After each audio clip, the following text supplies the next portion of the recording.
നമസ്കാരം, എല്ലാവർക്കും ചാനലിലേക്ക് സ്വാഗതം. പണ്ഡിറ്റ് ട്രബിൾ ജൂനിയർ എന്ന് പറയുന്ന ഒരു സബ്സ്ക്രൈബർ സുഹൃത്ത് ഒരു പുസ്തകം ഈ ഇടയ്ക്ക് അയച്ചു തരികയുണ്ടായി. പുസ്തകം വന്നിട്ട് ഇപ്പോൾ 2-3 ദിവസമായി. അപ്പോൾ ഇപ്പോഴാണ് കുറച്ച് സമയം കിട്ടിയത്. അപ്പോൾ അതിൻ്റെ അൺബോക്സിങ് ഇന്ന് ചെയ്യാമെന്ന് വിചാരിച്ചിരിക്കുകയാണ്. പണ്ഡിറ്റ് ട്രബിൾ ജൂനിയർ എന്ന് പറയുന്ന വ്യക്തി ഇതിന് മുമ്പ് കുറച്ച് പുസ്തകങ്ങൾ എനിക്ക് അയച്ചു തന്നിട്ടുണ്ട്. 1-2 പ്രാവശ്യമായിട്ട് പല ബുക്കുകൾ അദ്ദേഹം അയച്ചു തന്നിട്ടുണ്ട്.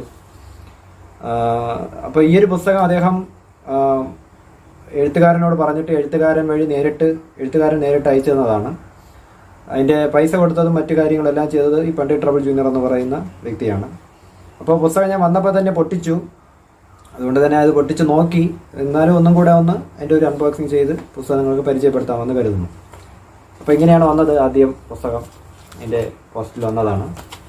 അപ്പോൾ പുസ്തകം നമ്മൾ നോക്കുമ്പോൾ ഇതാണ് പുസ്തകം. ഉടലിൽ പൂത്ത 1000 പൂക്കളുണ്ട്, ഉയിരിൽ പൂണ്ട ഒരാഴി പോൽ എന്നുള്ളതാണ് പുസ്തകത്തിൻ്റെ ടൈറ്റിൽ. അർജുൻ അമിത്ര ജ്യോതി എന്ന് പറയുന്ന പുള്ളിയാണ് ഈ ഒരു പുസ്തകം എഴുതിയിരിക്കുന്നത്. അപ്പോൾ ഇത് മുൻവശം, അതുപോലെ തന്നെ നിങ്ങൾക്ക് മുൻവശത്തിലെ ഈ ചിത്രം കാണാം. ഉടലിൽ പൂത്ത 1000 പൂക്കളുണ്ട് എന്ന് തുടങ്ങുന്ന ആ ഒരു ടൈറ്റിലുമായിട്ട് ഒരു ബന്ധമുണ്ടല്ലേ. ശരീരത്തിൽ ഇങ്ങനെ പൂക്കൾ പോലെ എന്തോ ഇങ്ങനെ വിരിഞ്ഞു നിൽക്കുന്നു. അപ്പോൾ ചിത്രം എനിക്ക് വളരെയധികം ഇഷ്ടപ്പെട്ടു. വളരെയധികം നല്ല ഭംഗിയുണ്ട് കാണാനായിട്ട്. അതുപോലെ തന്നെ ഇതിൻ്റെ കവർ പേജും എനിക്ക് വളരെയധികം ഇഷ്ടപ്പെട്ടു. നല്ല ക്വാളിറ്റിയുള്ള കവർ പേജാണ് പുസ്തകത്തിനുള്ളത്. പിന്നെ എഴുത്തുകാരൻ എന്ന് പറയുന്നത് ഡോക്ടർ അർജുൻ MK എന്നുള്ളതാണ് അദ്ദേഹത്തിൻ്റെ റിയൽ നെയിം എന്ന് പറയുന്നത്. ഇതിൽ അർജുൻ അമിത്ര ജ്യോതി എന്ന് കൊടുത്തിരിക്കുന്നു. തൂലികാ നാമമാണത് എന്ന് കരുതുന്നു. അദ്ദേഹത്തിൻ്റെ യഥാർത്ഥ പേര് ഡോക്ടർ അർജുൻ MK. അദ്ദേഹം ഒരു ആയുർവേദ ഡോക്ടറാണ്. അപ്പോൾ ഈ പുസ്തകം എന്ന് പറയുന്നത് കുറച്ച് കവിതകളാണ് ഇതിനകത്ത് അടങ്ങിയിരിക്കുന്നത്. ഈ അർജുൻ അമിത്ര ജ്യോതി എന്ന് പറയുന്ന പുള്ളി എഴുതിയിട്ടുള്ള കുറച്ച് കവിതകളാണ് ഇതിനകത്ത് അടങ്ങിയിട്ടുള്ളത്. ഒരു 100-നകത്ത് പേജ് വരുന്ന ഒരു ചെറിയ പുസ്തകമാണ്. കണ്ടല്ലോ, വളരെ ചെറിയൊരു പുസ്തകമാണ്. അപ്പോൾ ഇതിൻ്റെ ബാക്കിയുള്ള ഡീറ്റെയിൽസുകൾ, പേജ് നമ്പറിൻ്റെ കാര്യമായാലും ബാക്കിയുള്ള ഡീറ്റെയിൽസുകൾ വായിച്ചതിന് ശേഷം ഒരു റിവ്യൂ ചെയ്യുന്നതായിരിക്കും. ആ സമയത്ത് ഡീപ്പായിട്ട് നമുക്ക് നോക്കാവുന്നതാണ്. പിന്നെ ഇതിൽ പറയാനുള്ളത്, ഇതിൻ്റെ പുറകിൽ ഇത് എഴുതിയിരിക്കുകയാണ് എഴുത്തുകാരൻ. ഇതിനകത്തുള്ള കവിതകൾ എപ്രകാരം ഏത് സ്വഭാവത്തിൽ പെടുന്നതാണ് എന്നുള്ള ഒരു കാര്യം അതിലൂടെ നമുക്ക് അറിയാനായിട്ട് സാധിക്കും. അപ്പോൾ അത് ഞാനൊന്ന് വായിക്കാം. അർജുൻ അമിത്ര ജ്യോതി. 2 ആളുകൾ മാത്രമായ ലോകത്തെക്കുറിച്ച് ചിന്തിച്ചിട്ടുണ്ടോ? 2 ആളുകൾക്ക് സ്വന്തമായി അവർ മാത്രമുള്ള ഒരു ലോകം. ഈ കവിതകൾ അവരുടേത് മാത്രമാണ്. ഈ 2 ആളുകളിൽ ഒറ്റപ്പെട്ടു പോയവൻ്റെ ഒച്ചയാണ് നമ്മൾ കേൾക്കുന്നത്. പ്രണയം ഉയിരായി നിറയുന്ന കവിതകൾ. ഓക്കെ, അപ്പം ഞാൻ അതിൻ്റെ കൂടുതൽ വിശദാംശങ്ങളിലോട്ടൊന്നും പോകുന്നില്ല. നിങ്ങൾക്കത് പറഞ്ഞതിൽ നിന്ന് ഏകദേശം ഇതിനകത്ത് വരുന്ന കവിതകൾ ഏത് പ്രകൃതത്തിൽ, ഏത് സ്വഭാവത്തിൽ വരുന്നതാണ് എന്ന് മനസ്സിലാക്കാൻ കഴിയുന്നുണ്ടാവുമല്ലോ. അതുപോലെ തന്നെ ഇതിൻ്റെ ടൈറ്റിൽ ഞാൻ പറഞ്ഞു, ഉടലിൽ പൂത്ത 1000 പൂക്കളുണ്ട്, ഉയിരിൽ പൂണ്ട ഒരാഴി പോൽ. ആ ടൈറ്റിലും ഒരു കവിതയുടെ സുഗന്ധമുള്ള ഒരു ടൈറ്റിലാണ്. കവിതാ പുസ്തകമായതുകൊണ്ട് തന്നെ അദ്ദേഹം അതിന് കൊടുത്തിരിക്കുന്ന സിമ്പിളായിട്ടുള്ള ഒരു ടൈറ്റിലല്ല, കുറച്ച് നീളമുള്ള ഒരു കവിതയിൽ നിന്നെടുത്ത 2 വരി പോലുള്ള തരത്തിൽ തോന്നിക്കുന്ന ഒരു ടൈറ്റിലാണ്. അപ്പോൾ എനിക്ക് തോന്നുന്നു ഈ ടൈറ്റിൽ ഇതിനകത്തുള്ള ഏതെങ്കിലും ഒരു കവിതയിൽ ഉള്ള വരികളായിരിക്കുമെന്ന് തോന്നുന്നു, അതോ അല്ലാത്തതാണെന്നറിയില്ല. എന്തായാലും ഒരു കവിതയിലെ വരികൾ പോലുള്ള ടൈറ്റിലാണ് അദ്ദേഹം ഇതിന് നൽകിയിരിക്കുന്നത്.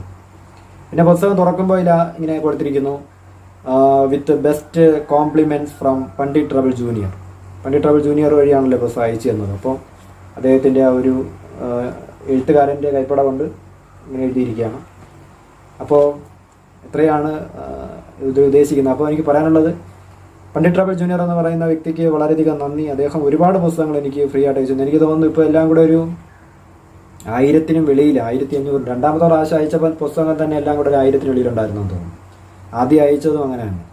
അപ്പോൾ എല്ലാം കൂടെ ഏകദേശം 1500-ന് പുറത്ത് എനിക്ക് പുസ്തകം അയച്ചു തരാൻ വേണ്ടി അദ്ദേഹം ചിലവാക്കിയിട്ടുണ്ട്. അതിന് പുറത്ത് വരും. ഇതെല്ലാം സൗജന്യമായിട്ട് അദ്ദേഹം ചെയ്തതാണ്. ഞാൻ അങ്ങോട്ട് പൈസ കൊടുക്കുകയൊന്നും ചെയ്തിട്ടില്ല. ഇപ്പോൾ ഈ ഒരു പുസ്തകം അദ്ദേഹം അയച്ചിരിക്കുന്നത് അദ്ദേഹം എഴുത്തുകാരന് ഇതിന് മുമ്പ് 2 എഴുത്തുകാരെ പുസ്തകം അയച്ചു തന്നിട്ടുണ്ട്. ഒന്ന് സജിത് മോഹൻ എന്ന് പറയുന്ന വ്യക്തി കുതിരപ്പക്ഷി എന്ന് പറയുന്ന പുസ്തകം അയച്ചു തന്നത്. അത് എഴുത്തുകാരൻ നേരിട്ട് സൗജന്യമായിട്ട് അയച്ചു തന്നത്. പിന്നെ രഞ്ജു കിളിമാനൂർ എന്ന് പറയുന്ന പുള്ളി അയച്ചു തന്ന ഡോയൽ ജൂനിയറിൻ്റെ അലക്സി കഥകൾ, അതും എഴുത്തുകാരൻ നേരിട്ട് അയച്ചു തന്നത്. അവരുടെ പുസ്തകത്തിൻ്റെ പ്രൊമോഷൻ ആണ് അതിലൂടെ ഉദ്ദേശിക്കുന്നത്.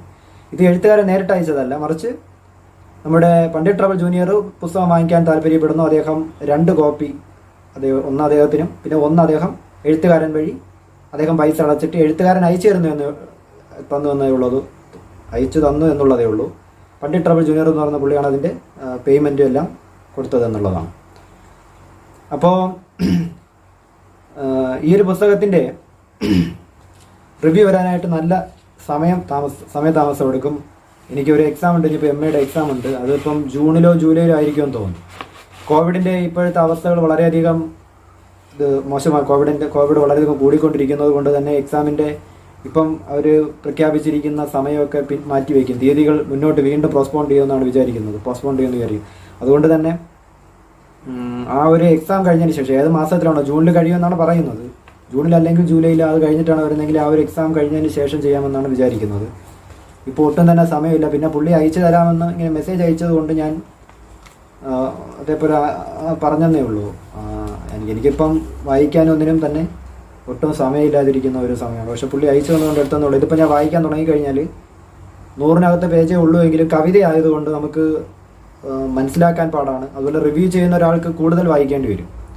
ഒരു കവിത തന്നെ 2-3 പ്രാവശ്യമൊക്കെ വായിക്കേണ്ടതായിട്ട് വരും. ഒരു 200-300 പേജുള്ള പുസ്തകം വായിക്കാൻ എടുക്കുന്ന സമയം എടുക്കും ഈ ഒരു പുസ്തകം വായിച്ച് മനസ്സിലാക്കാനായിട്ട്. ഇതിനകത്ത് ഉദ്ദേശിക്കുന്ന കാര്യങ്ങളൊക്കെ വായിച്ച് മനസ്സിലാക്കാനായിട്ട് കുറച്ച് സമയം കൂടുതലെടുക്കും. 2-3 പ്രാവശ്യം റിപ്പീറ്റ് ചെയ്ത് വായിക്കേണ്ടി വരും എന്നുള്ളതാണ്. അതുകൊണ്ട് ഇതിൻ്റെ റിവ്യൂ വരാനായിട്ട് എന്തായാലും കാലതാമസം എടുക്കും. ഇങ്ങനൊരു പുസ്തകം എൻ്റെ കയ്യിൽ വന്നു.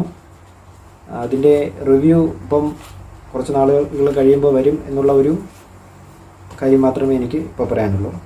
അപ്പോൾ എല്ലാവർക്കും ഈ ഒരു വീഡിയോ ഇഷ്ടപ്പെട്ടാണോ എന്ന് കരുതുന്നു. മറ്റൊരു ദിവസം നമുക്ക് കാണാം. ബൈ.